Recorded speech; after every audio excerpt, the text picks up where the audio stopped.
Assalamualaikum and good morning. I'm Fatima, and today my group and I will be presenting one of the Muslim scholars in the field of psychology, which is Imam Al-Ghazali.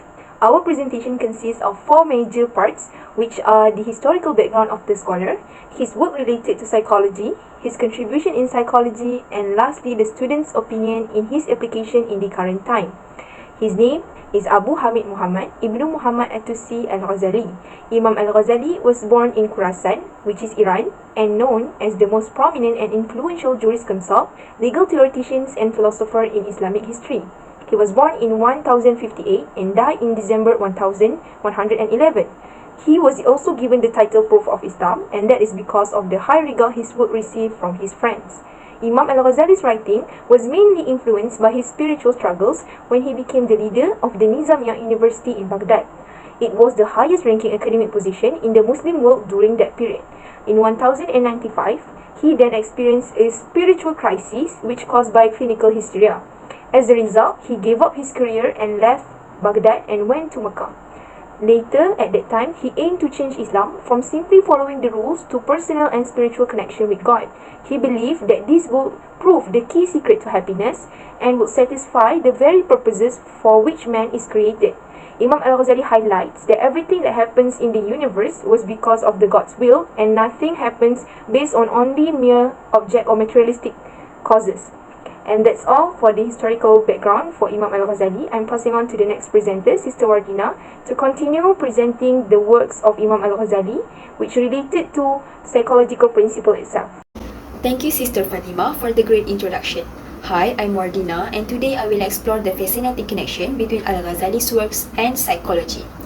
In one of his famous books, The Alchemy of Happiness, Al-Ghazali delves into the pursuit of true happiness through fulfilling the spiritual needs of the soul. According to him, genuine happiness is not attained through material possessions, but by acknowledging and satisfying our soul's spiritual yearnings. This aligns with studies on subjective well-being and the significance of internal factors in sustaining long-term pleasure. Now, let's explore some key aspects of the book. Al-Ghazali places great emphasis on self-awareness, personal growth, and the pursuit of pleasure and satisfaction. These ideas resonate strongly with positive psychology, which recognize their importance in our well-being. Al-Ghazali asserts that genuine happiness is dependent on our spiritual state rather than external circumstances. It is intriguing how his insight on human psychology and well-being still remain applicable until today. Moving on to the next book, which is the Book of Knowledge. This Islamic text delves into the meaning and significance of knowledge. It stresses the importance of intention in the quest of information and throws a ray of cognitive growth. These concepts align with psychological principles such as intrinsic motivation and the goal-directed behavior. Al-Ghazali highlights the immense value of seeking knowledge for human growth and intelligence. As students, we can relate to the importance of being internally motivated and aligning our values and goals with our studies. This echoes psychological theories on thinking, learning, and motivation. To sum this up, Al-Ghazali's works provide profound insights into psychology, happiness, and self-improvement. By integrating his teachings with modern psychology, we can develop a comprehensive approach to self-improvement and overall well-being. So, for the next part, I will pass to Brother Ayat to discuss on Imam Al-Ghazali's contributions to the field of psychology. Assalamualaikum warahmatullahi ta'ala wabarakatuh. My name is Muhammad Ayatullah Ilhami bin Amini Amir. For my part, I will discuss about Al-Ghazali's contribution to the field of psychology. Al-Ghazali is a prominent Islamic philosopher, jurist and mystic who has made significant contributions to various fields of study including philosophy and psychology. For instance, the works of Al-Ghazali had a profound effect on the development of Islamic psychology and spirituality. One of his most famous works is Ihya Ulumuddin, or The Rise of Religious Science, in which he provides a comprehensive overview with a primary religious and moral objective. He also examines various aspects of the human condition, including purification of the heart, self-discipline, and control of passions. The contribution of his views and work towards a better conceptualization of human character than contemporary psychological models.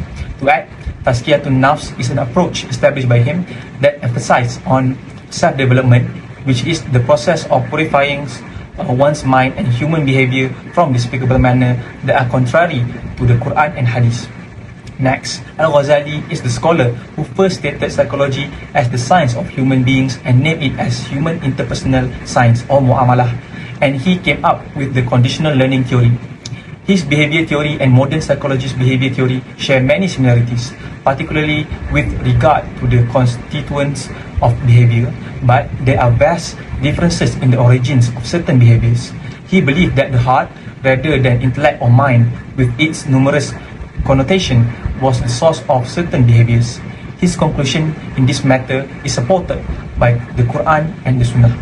Thank you, Brother Ayatullah and Sister Wardina, for presenting the works of Al-Ghazali. I am Shajaratun Najwa. Together with Isha Sofia, will be presenting our opinion on the application of Al-Ghazali's work in the current time.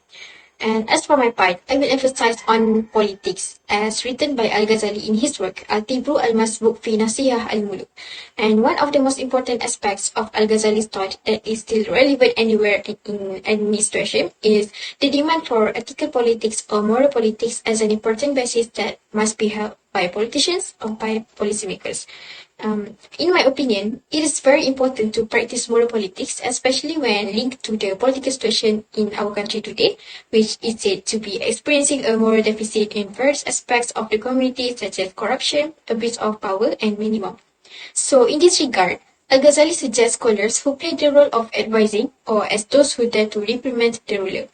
According to Ihya Ulumuddin, which is one of the Al-Ghazali's book, a scholar is a person who has mastered the rules of Islamic politics and knows how to act as an intercourse between the rulers if they disagree with the law which is not true. So, a scholar can be said should be a guide to the ruler. So, in this current time, it is appropriate for government and leaders in Malaysia, whoever they are and from whatever party, to seriously apply the thinking outlined by Al-Ghazali in managing our country. Hence, Malaysia also has institutionalized the position of scholars, while every decision made by scholars in consultation is used as a guide. That is through Majlis Fatwa Kebangsaan. I think that is all from me. I will pass it to Isha Sofia to continue the presentation. Thank you, Shajaratu. So my name is Isha Sofia binti Hamidi Israel, metric number 2215852. Next, I will explain about our opinion on application of Al-Ghazali's work in modern time. So one of Al-Ghazali's central ideas was the importance of self-reflection and self-improvement. So he actually emphasized the need for individuals to question their beliefs, desires, and actions in order to achieve spiritual growth and righteousness. So in the modern era, these principles can be applied in various ways. So for instance, let's consider a scenario where someone is actually struggling with anger management. So they often find themselves getting angry and even lashing out at others, which negatively affects their relationships and overall well-being. Applying Al-Ghazali's teachings, the person can start by reflecting on their behavior and its underlying causes. They can ask themselves questions like, what is actually triggers my anger? So through this self-reflection, the person becomes more aware of their anger triggers and the negative consequences of their behavior. So they can then strive to implement Al-Ghazali's teachings by taking practical steps to address and improve their anger management, such as practicing self-control. So Al-Ghazali emphasized the importance of disciplining one's desires and impulses. So the person can consciously work on developing self-control, taking deep breaths, counting to 10, or even stepping away from a triggering situation to calm themselves down before reacting. Over time, by applying Al-Ghazali's teachings, the person can observe positive changes in their behavior and emotional well-being. They may find that they are better able to manage their anger, maintain healthier relationships, and even experience a greater sense of inner peace and contentment. So, this example actually illustrates how Al-Ghazali's teachings on self-reflection, self-improvement, and spiritual growth can be applied in the modern era to address personal challenges and foster positive change in daily life. So that is all from us. Thank you for listening.